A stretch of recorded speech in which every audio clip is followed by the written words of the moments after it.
सत साहिब सतगुरुदेव की जय। बंदी छोड़ कबीर साहिब जी की जय। बंदी छोड़ गरीबदास जी महाराज जी की जय। स्वामी राम देवानंद जी गुरु महाराज जी की जय हो।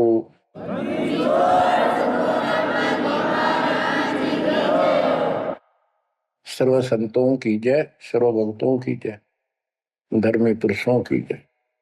श्री काशी धाम की जय, श्री सुडानी धाम की जय, श्री क्रोथा धाम की जय, श्री बरवाड़ा धाम की जय। सत साहिब गिरिव नमो नमो सत पुरुष को नमस्कार गो की नहीं। सुर नर मुनि जन साधु संतों सर्वस दीन।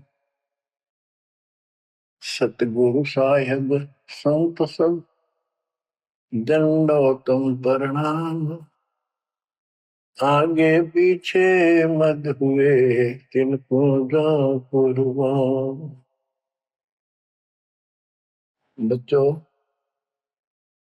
धन्य है आपके माता पिता जिससे जन्म हुआ। धन्य है आपके पिछले जन्मों की भक्ति और संयम। उसी के परिणाम स्वरूप आज आप परमात्मा की शरण में आए हो। लख वर्षूरा जूझ ही लख वर्षा मध्य लख वर्ती जहान में तो सतगुरु से मांगे। भावार्थ है कि आप इतने अच्छे धर्म कर्म वाले व्यक्ति रहे हो, लेकिन मोक्ष नहीं मिला। मोक्ष न मिलने का कारण परमात्मा पे अविश्वास रहा। जिस भी धर्म में जब जाति के अंदर हम जन्मे, हम उन्हीं क्रियाओं को उत्तम मानते रहे। परमात्मा के ज्ञान से प्रेरित होकर कुछ दिन भक्ति जरूर की, लेकिन एक से अनेक अधिक नहीं थे हम, फिर हम रह जाते थे। लेकिन ये परमात्मा हमारे पिता हैं कबीर साहब, हमारे सच्चे साक्षी हैं, हमारे एकमात्र हितैषी हैं इन काल के 21 ब्रह्मांड रूपी नरक में। बच्चों, कबीर साहब कहते हैं झूठे सुख को सुख है ये मान रहा मनमोद, ये सकल कभी ना काल का कुछ मुख में कुछ क्रोध। हम इस झूठे सुख को सुख मान रहे हैं। थोड़ा सा धन हो गया, कार कोठी होगी, बेटा बेटी होगी, और फिर सारा दिन बकवादों से अतिरिक्त कुछ नहीं सूझता। धन जोड़ लो, हेरा फेरी कर लो, और अधिक पैसा हो जाता है, राजनीति में आ जाऊं, यानी मई माँ की भूख बनी रहती है। और ये हमारे जन्म मरण का मुख्य कारण है। जैसे आप धर्मदास जी के प्रसंग में सुन रहे हो, कितनी तड़प थी, कितना धन था, लेकिन कुछ भी बन ले, राजा बन ले, महाराजा बन ले, सेठ बन ले, और चाहे गरीब निर्धन बन। अब निर्धन को तो वैसे संतुष्टि नहीं हो चाहता, धन चाहिए। धन है तो सुख है। जिसका संतान नहीं है वो चाहता संतान है तो सुख है। कोई सेठ धनवाला सोचता है कि मुझे कोई सुख नहीं। सुख तो इन राज्य महाराजों को होता है। राज्य महाराजों को सपने में भी सुख नहीं होता।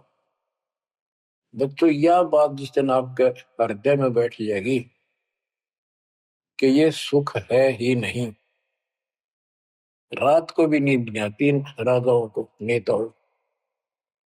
लेकिन कुछ दिन कमांड चलती है इनकी, इसी में फूले रहते हैं। फिर ये भी सोचते हैं कि स्वर्ग में सुख होगा। स्वर्ग के राजा इंद्र, वो भी महादुखी, 24 घंटे टेंशन रहती है, कोई तप करता है और तेरे इस राज ने छीन ना ले। स्वर्ग का राजा नीचे यज्ञ करके या तप करके बनता है, और उसमें एक शर्त होती है कि तेरे शासन के दौरान, तेरे शासन काल में यदि कोई पृथ्वी पर ऐसा तप कर लेगा जो खंड ना हो, कुछ समय निर्धारित है, और 100 अश्वमेघ यज्ञ निर्बाध कर गया, तो तेरी पदवी को छीन लिया जाएगा, उसको ये पद दिया जाएगा। तो बच्चों, उस राज को बनाए रखने के लिए इंद्र कति हद भी पार कर देता है, अति कर देता है, इज्जत बेइज्जती का सवाल भी नहीं रहता। एक प्रसंग आता है, मार्कंडे गोसाई तपस्या कर रहे थे बंगाल की खाड़ी में। इंद्र को पता चला कि एक साधक मार्कंडे बहुत जबरदस्त तप कर रहा है और कुछ दिनों में उसका तप संपूर्ण होने वाला है और तेरी गद्दी जाएगी। उसने अपने देवता गुप्त रूप में गुप्तचर छोड़े होते हैं। इंद्र ने अपनी पत्नी भेजी उसका धर्म खंड करने के लिए। कति अंत हो जाता है आदमी जब अपनी पत्नी को परपुरुष के पास भेजता है, यहाँ कति गिरावट की अंत आ जाता है। इतना जलील होना पड़ता है इस राज्य को बनाए रखने में, और वो भी हार जाती है। फिर इंद्र जाता है। ये लंबी कथा है, फिर कभी बताएंगे। मार्कंडे ऋषि इंद्र की पदवी को टारगेट करके तप नहीं कर रहा था। ये ऋषि क्या करते रहते हैं, ओम नाम का जाप करते हैं और तप करते हैं। तप तो इन्होंने ब्रह्मा जी से लिया। ब्रह्मा जी कमल के फूल पर बैठे थे। जब वो होश में आए, कमल जल पे होता कमल का फूल, सब जगह जल ही जल था। आकाशवाणी हुई कि तप करो। यह आकाशवाणी उसने भगवान की मानी। 1000 वर्ष तप किया। फिर आकाशवाणी हुई सृष्टि रचो, यानी जीव उत्पत्ति करो। तो कहने का भाव ये है बच्चों, फिर बाद में इनको वेद मिले, ब्रह्मा ने वेद पढ़े। ये सारे ब्राह्मण ब्रह्मा की संतान है। इनका सबका गुरु ब्रह्मा जी है। ब्रह्मा जी ने इनको बताया ओम नाम का जाप वेद में लिखा है। बच्चों, ब्रह्मा जी ने वेदों को पढ़ा। उसमें यजुर्वेद अध्याय 40 मंत्र 15 में ओम नाम है। चारों वेदों में कहीं और दूसरा नाम नहीं, ना दोबारा ओम नाम का जिक्र है। तो इन्होंने ओम नाम तो वेदों से ले लिया और तब आकाशवाणी मान ली भगवान की ब्रह्मा जी ने। तो ऋषियों ने उसी आधार पर साधना की। मार्कंडे भी वही डले डो रहा था। उसको इतना जरूर पता था कि इंद्र का राज एक अन्य गानी ओम के जाप से ब्रह्मलोक प्राप्ति होती है। तो वो ओम नाम का जाप करता था, उधर से वो तप भी करता था। ओम नाम के जाप से ब्रह्म लोक प्राप्त होता है। गीता अध्याय 8 श्लोक 13 में गीता बोलने वाला प्रभु कहता है, ओम इति एक अक्षरम ब्रह्म विवहारं माम अनुस्मरण ये पर्याति पदम देहम स याति परमाम गतिम। मुझ ब्रह्म का केवल एक ओम नाम है, जो इसका अंतिम सांस तक भक्ति करते हुए शरीर छोड़ के जाता है, वो ओम नाम से मिलने वाली परम गति यानी ब्रह्मलोक को प्राप्त होता है। ब्रह्मलोक प्राप्त होता है, ये कहां प्रमाण है? श्री देवी महापुराण। श्री देवी जी दुर्गा जी राजा हिमालय को बताती है। राजा हिमालय कहता है जी मुझे मोक्ष मार्ग बताओ। वो देवी का परम भगत था। देवी ने राजा हिमालय को बताया कि ओम नाम का जाप कर, इससे ब्रह्म की प्राप्ति होगी। दिव्य आकाश रूपी ब्रह्म लोक में रहता है। इति सिद्धम, ओम नाम के जाप से ब्रह्म लोक प्राप्ति है। गीता अध्याय 8 श्लोक 16 में लिखा है कि ब्रह्म लोक में गए साधक भी पुनरावृत्ति के अंदर है, दोबारा जन्म मृत्यु में आते हैं। अब जो साधना कर रहा है उसको कति उत्तम मान के कर रहा है, ना तो करे को नहीं, इच्छा ही नहीं बना उसकी। बताओ, इनको ये नहीं बता तुम कर के रहे हो, इसका प्रतिफल क्या हो। एक कथा सुनाऊं, छोटा सा चुटकुला, सच्चाई है, चुटकुला नहीं, उदाहरण। दास के पास एक बहन अपनी दूसरी बहन को लेके आई। उसका पति शराब पिया करता और रोज पीटे, झगड़ा रखे।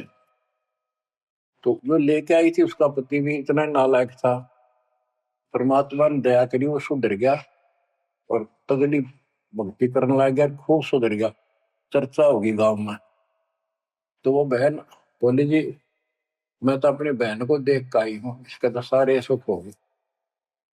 मैं बेटी आपके भी होंगे, आपको ये हमारी मर्यादा का पालन करना पड़ेगा। वह बोली जी मैं ये व्रत ना छोड़ दूं, 16 शुक्रवार के व्रत करती हूँ।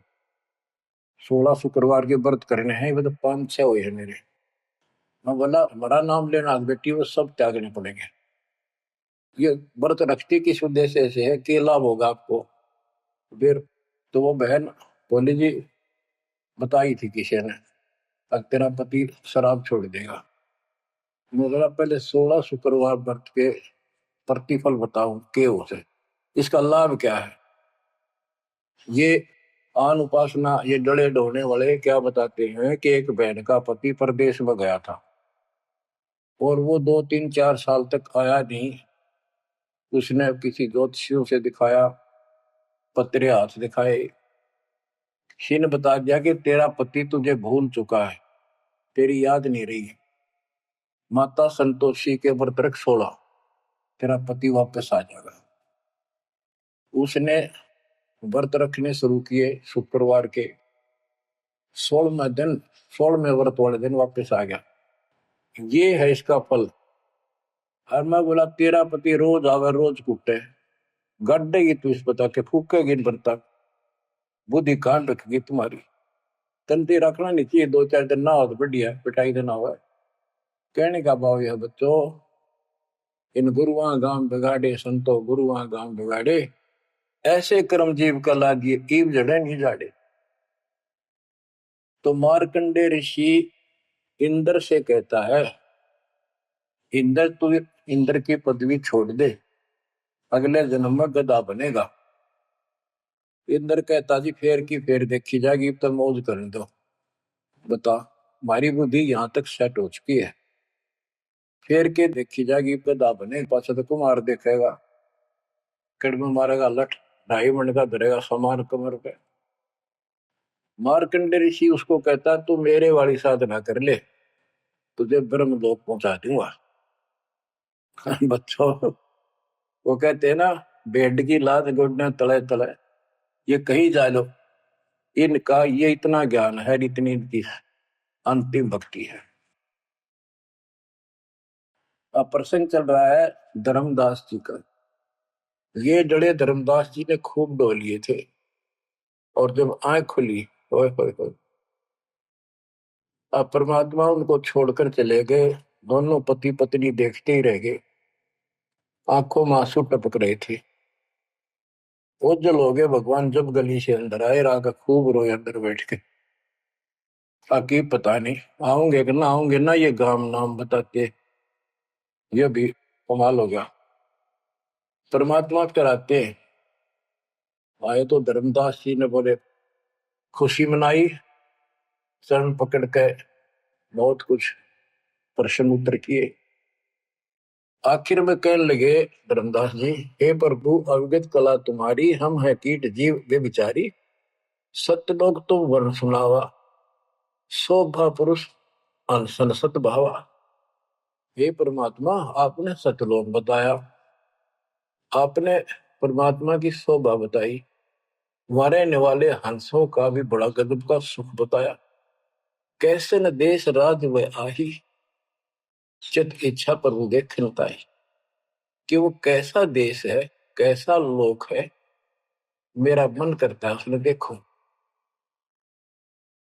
परमात्मा बोले धर्मदास ये निर्घनी काया, निर्घनी ये बेकार, इसमें डंगा भरा पड़ा, काम क्रोध लोभ विष्टा थूक ब्लड टट्टी पेशाब, इसमें कैसे दर्शन हो उस भगवान के।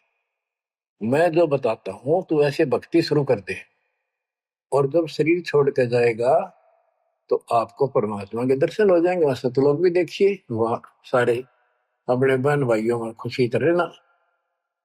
धर्मदास ये निर्गनिकाया, ये तन पुरुष दरस के में पाया, इस तन में भगवान कैसे दिखेगा।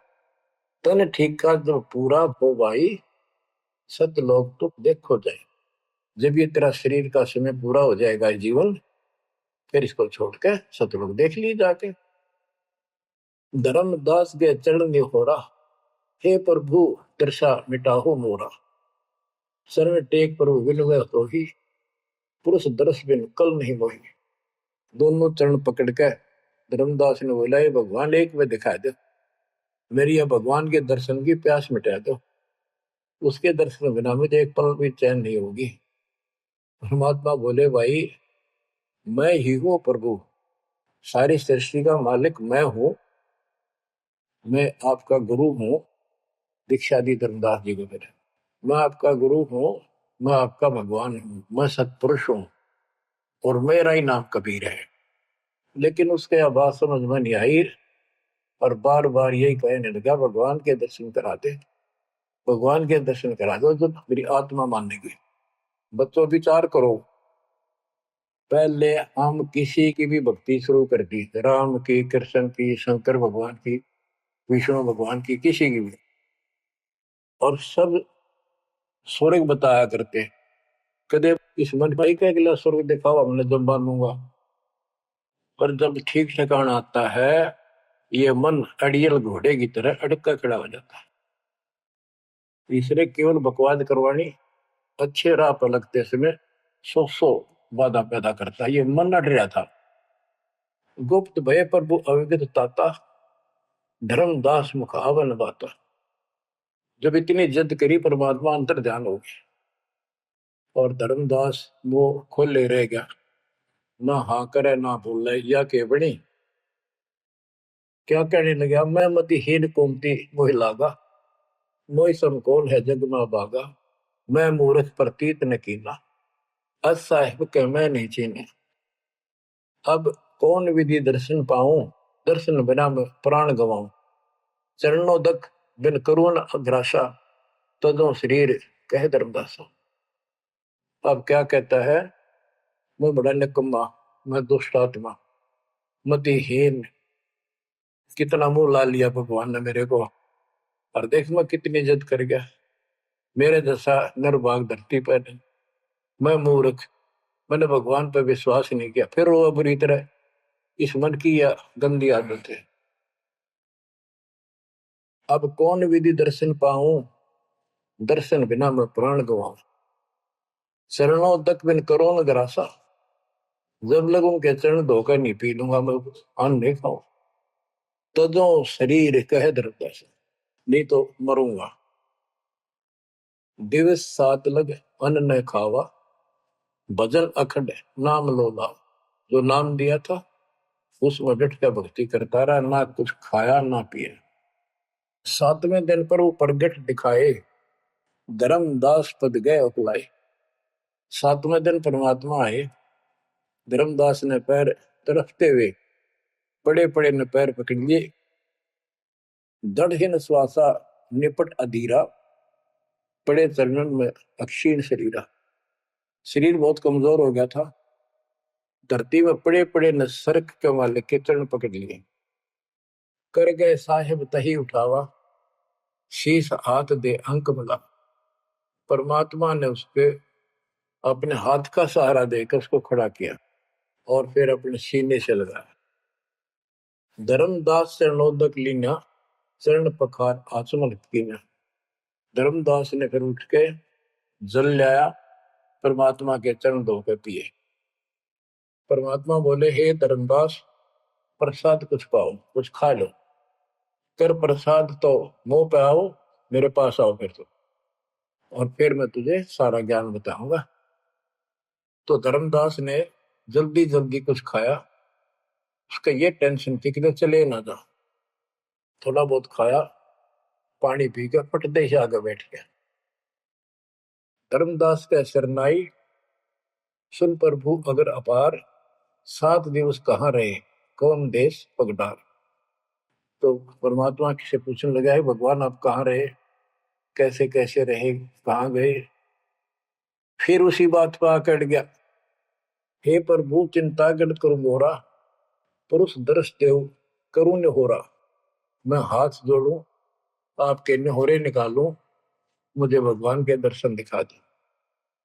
परमात्मा कहते, धर्मदास ये हट का कर हो, मानो शब्द शीश पर धर हो। मैं तो कहूँ वो मान ले तू, हमरे गहे पुरुष पे जय है, बिना गहे वो हजार न पे। अब मेरे नाम को तो ठीक से जब मैं मिल गया, गुरु के बिना उस भगवान की प्राप्ति नहीं हो सकती। हमसो पुरुष ऐसा आही, जल तरंग जल अंतर नाही। कि भगवान मेरे में इतना अंतर समझ ले, इतना भी अंतर नहीं है। जैसे समुद्र से लहरें उठती है, लहर और जल अलग नहीं होता। बच्चों, धर्मदास जी को खूब समझाने की चेष्टा की कि हमरी सूरत गहो चितलाई, तभी पुरुष पथ दर्शन पाई। मेरे को भगवान रूप समझो, तब मालिक की प्राप्ति होगी। से हृदय प्रतीत असाने, गुरु और पुरुष भिन्न नहीं जाने। गुरु और परमात्मा को अलग नहीं समझा, तो शिष्य में ऐसी श्रद्धा होनी चाहिए। जब लो चित असरीति ने आवे, जब लग ऐसा भाव नहीं होगा, तब लग जीव लोक नहीं सतावे। धर्मदास चित बहु सकाने, चल टेक वो विनती ठाने। सारा कुछ कह लिया भगवान ने, पर उसने अपनी बात को ऊपर रखा। परमात्मा भी चाहते थे कि मैं एक अपना आई विटनेस तैयार करूं। हे प्रभु, सत कहो तो पाही, तुम ते कुछ तुझता ही नहीं। मोरे तुम पुरुष हो स्वामी, यम ते छुड़ाओ अंतर्यामी। हो प्रभु, वर्णव लोक की शोभा, ताते आदि मोर मन लोभा। आपने इतना सुंदर लोक बताया, वहां के इतने सुख बताए, तो इसलिए मैं देखना चाहता हूं।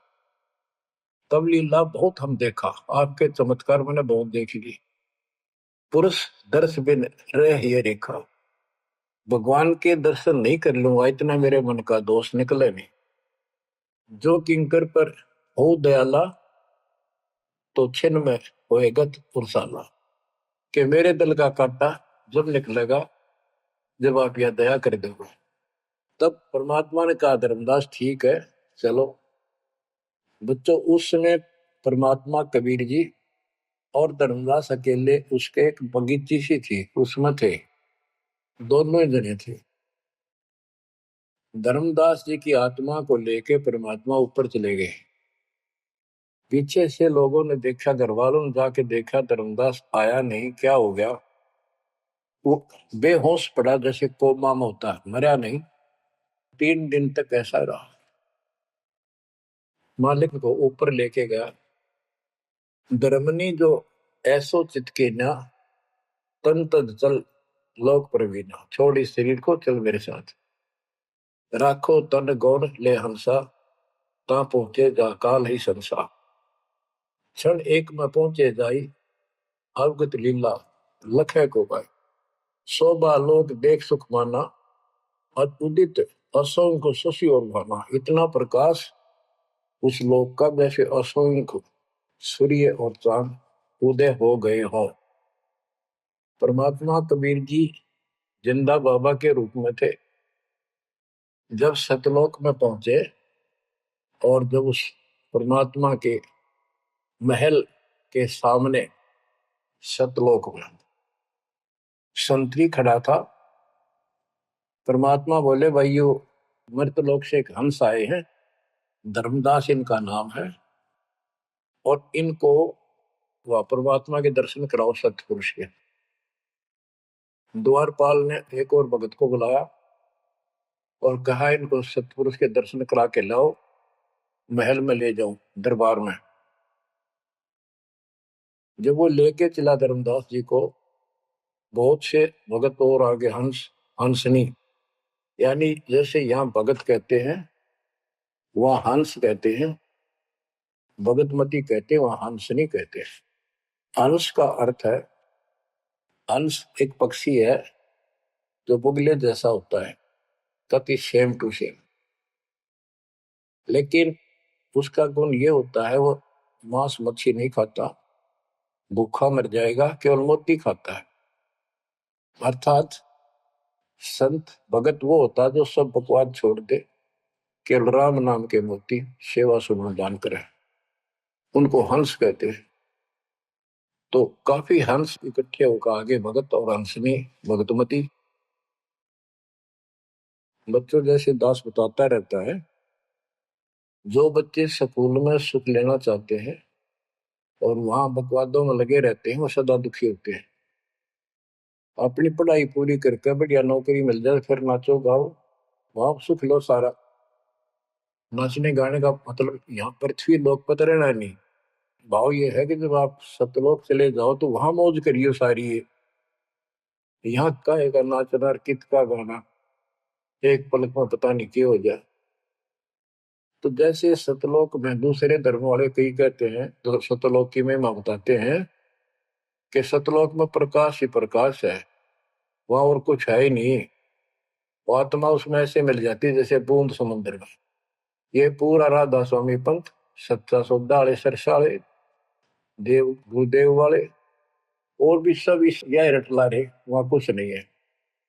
और आंखों देखा धर्मदास क्या बताता है, वाणी पढ़ता हूँ, ये वैसे लिखी हुई है पुराने समय की, शुद्ध नहीं है इतनी, लेकिन अर्थ गजब का है इसका। कहते हैं, जित देखा जगमग झलका ही, देखत हर्षित भय ही है भाई।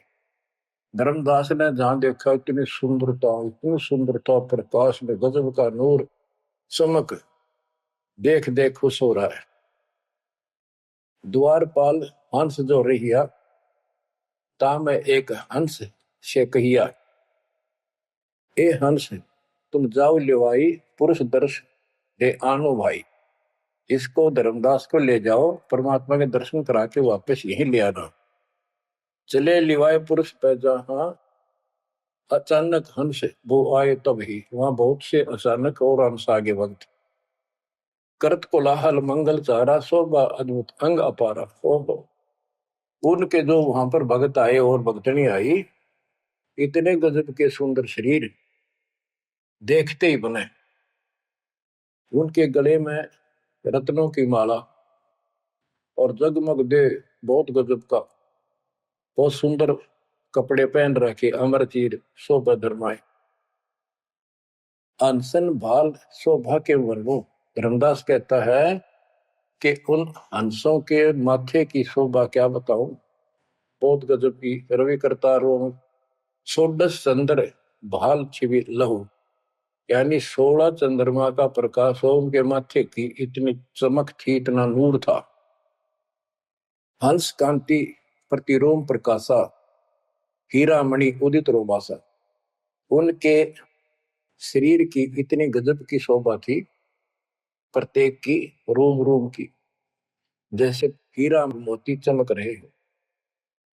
उनके शरीर का प्रकाश षोडश रवि, अनशन छवि मोहा, देह प्राण शुभ अमृत शोभा। उनके शरीर की शोभा 16 सूर्यों के प्रकाश जितनी थी।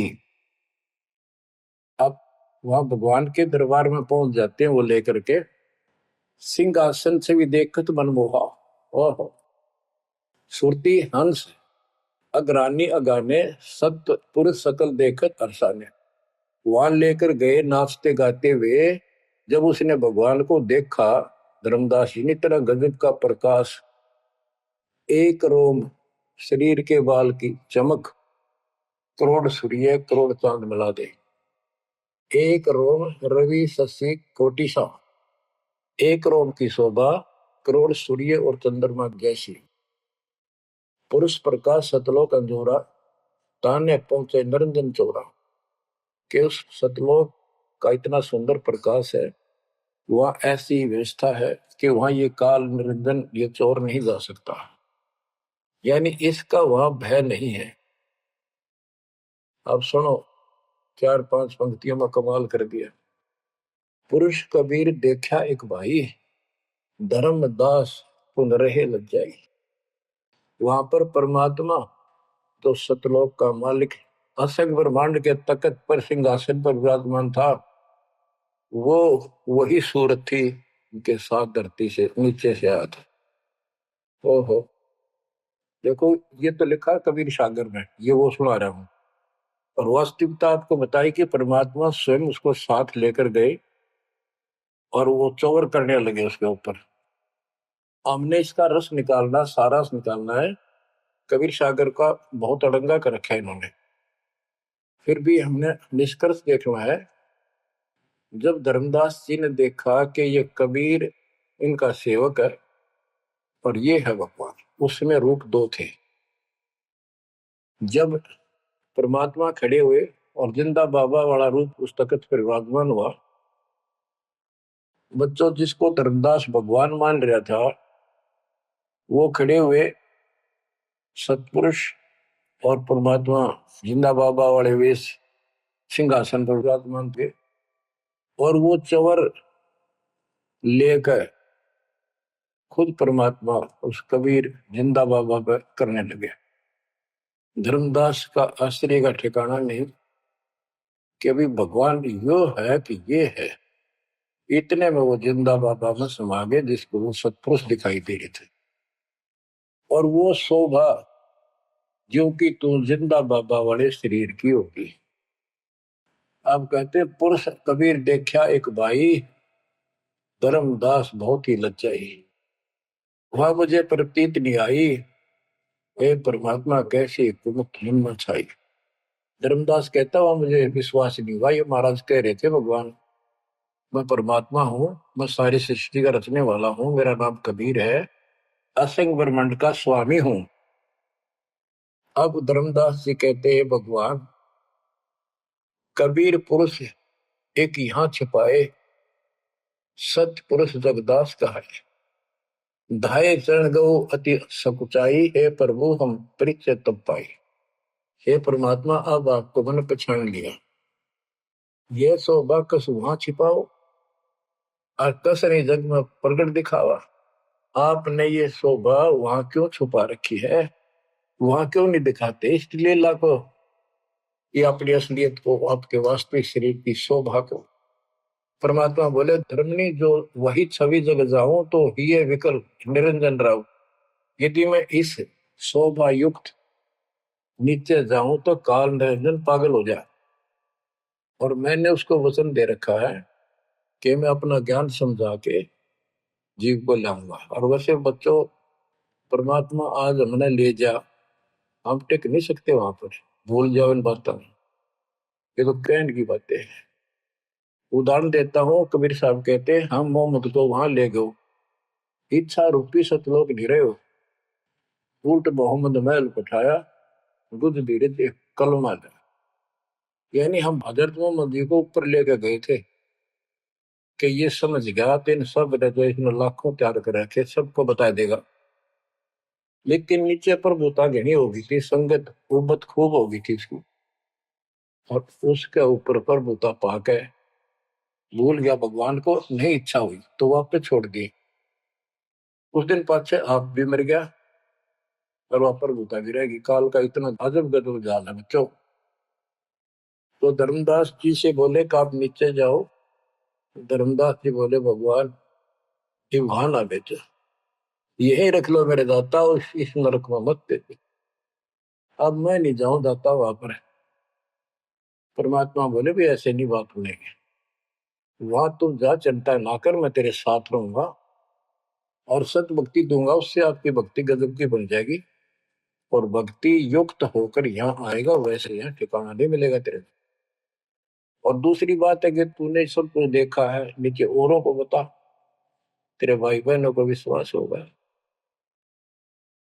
धर्मदास कहता है मोहे राख लियो महाराज हमसे बिगड़ी है, मोहे राख लियो महाराज हमसे बिगड़ी है, बिगड़ी है महाराज हमसे, बिगड़ी है महाराज हमसे, बिगड़ी है हमें नांगा लो महाराज, काल की नगरी है तुम्हें ना भेजो महाराज, काल की नगरी है।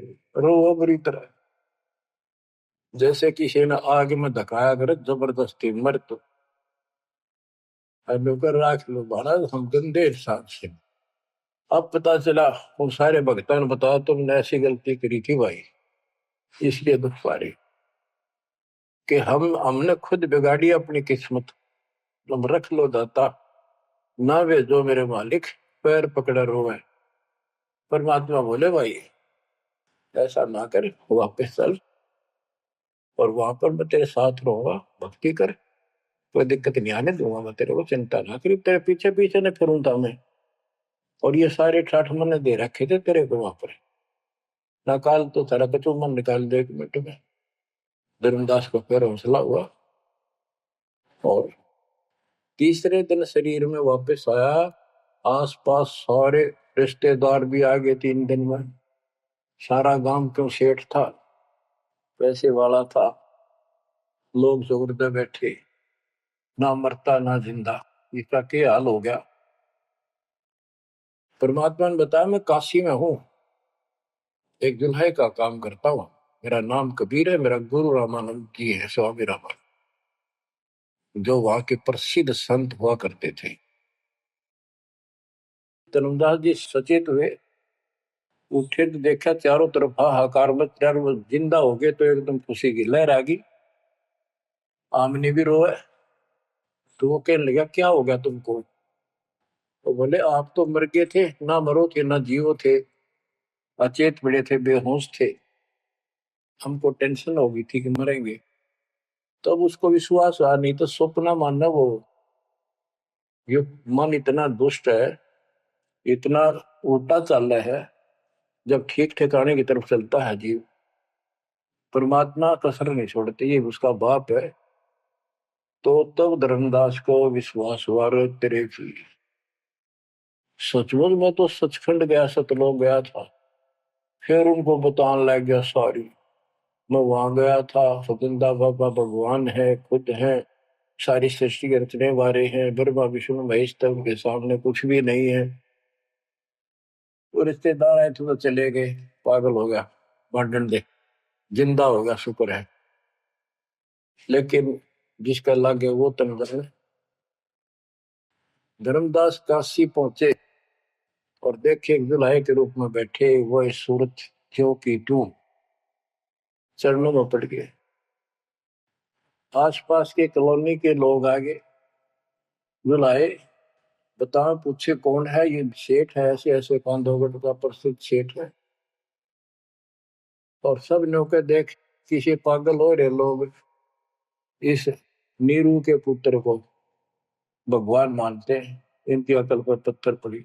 यानी जुलाहे भी ये बात बोल रहे, जो देखा वो यही कहे।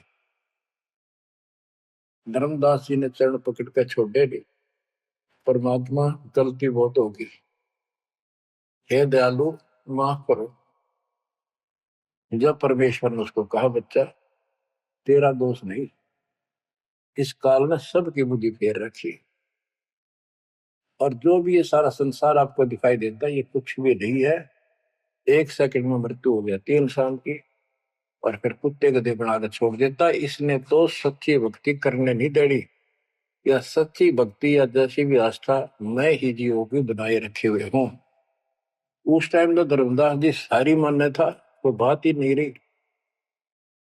अब परमात्मा बोले धर्मदास आप अपने घर जाओ, और बच्चा मैं वही आऊंगा तुम्हारे पास।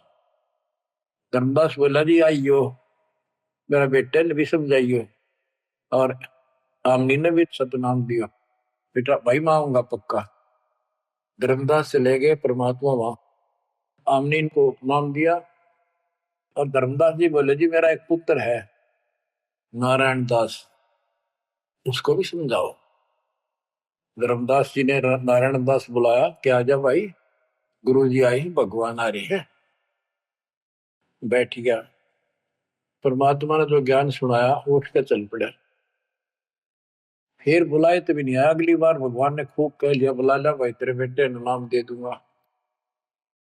धर्मदास गया, बेटा आजा, नारायण दास कल्याण हो जाएगा, काल के जाल में फंस गई। वो कहता पिताजी आपकी मति मारेगी, इस जो लाए ना आपको बुद्धि भ्रष्ट कर दिया, देवताओं को छोटा बताता है ये देवताओं की निंदा करता है, मैं ना इसके दर्शन भी करूं। धर्मदास ने खूब कह लिया पर लड़का मानना नहीं। धर्मदास जी रोने लग गया महाराज के चरणों में। दाता एक का पुत्र मेरा हरियो काल के मुंह में जाकर दया करो दाता, इसको शरण में ले लो दाता। हे भगवान, मैं बहुत दुखी हूं। परमात्मा बोले बेटा मैं समझाऊं तू समझावे और इसकी माँ समझावे, कि तुम्हारे से ज्यादा इसका हमदर्द कौन हो सकता है। जब ये आपकी नहीं मानता तो भाई इसको छोड़ दो।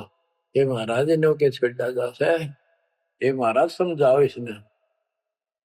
परमात्मा बोले भाई यू काल का दूत भेज रखा तेरे घर पे, कति चौगर ते तो बांध रखा तू, या बात मान ले मेरी।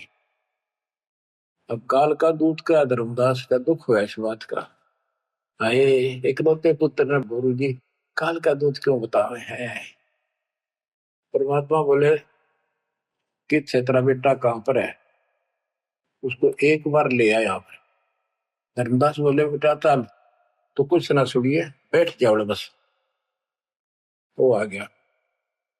परमात्मा ने उसकी तरफ ऐसे आशीर्वाद वाला हाथ किया और धर्मदास से बोला देख ये है तेरे बेटे की बॉडी के अंदर, इस शरीर के अंदर यू काल बैठा।